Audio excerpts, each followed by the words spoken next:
ايس كوفي. الايس كوفي من الحاجات الولاد بيحبوها قوي، بيشربوها لما بنيجي رايحين اي خروجه، اي مول.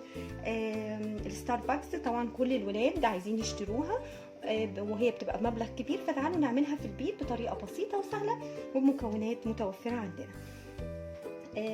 تعالوا نشوف مكوناتنا ايه. عندي حليب بارد على حسب الكميه اللي بتاخدها الكوب بتاعتنا.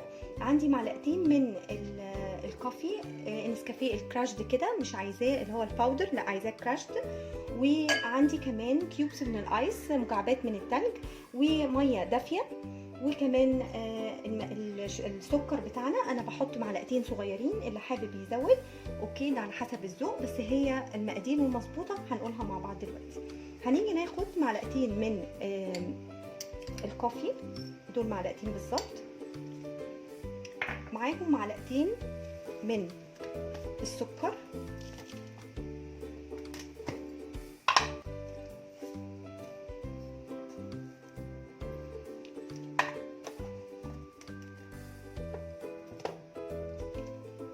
هنحط عليهم معلقتين من المية الدافية.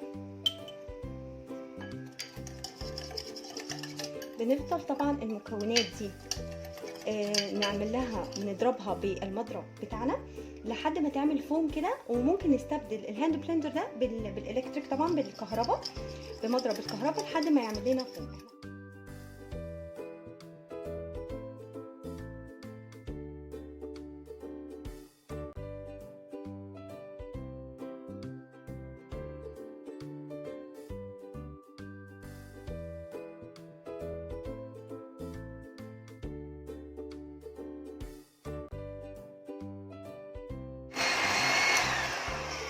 كده تمام، وصلنا للقوام اللي احنا عايزينه.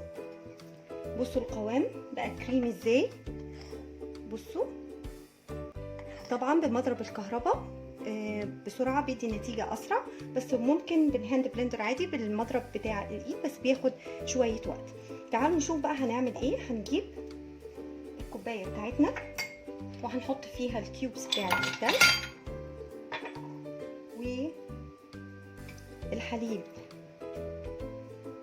البارد بتاعنا بتاع الايس كوفي على الوش كده.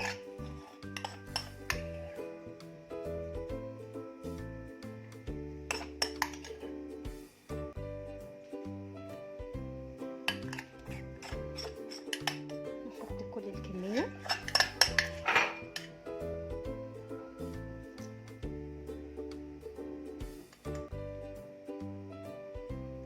نظبطها كده. ألف هنا وشفا. ودي كانت طريقة بسيطة للآيس كوفي اللي أحلى من ستاربكس. شايفين تحفة ويجنن. ايه رأيكم؟ وتشربوه بألف هنا وشفا. ودي كانت طريقة بسيطة للآيس. لو عجبتكم الحلقة اعملوا لي لايك وشير وسبسكرايب، واشوفكم في حلقة جديدة مع فكرة جديدة وحاجة جديدة من مطبخ طباخة هانم. كان معاكم غادة من مطبخ طباخة هانم. باي باي.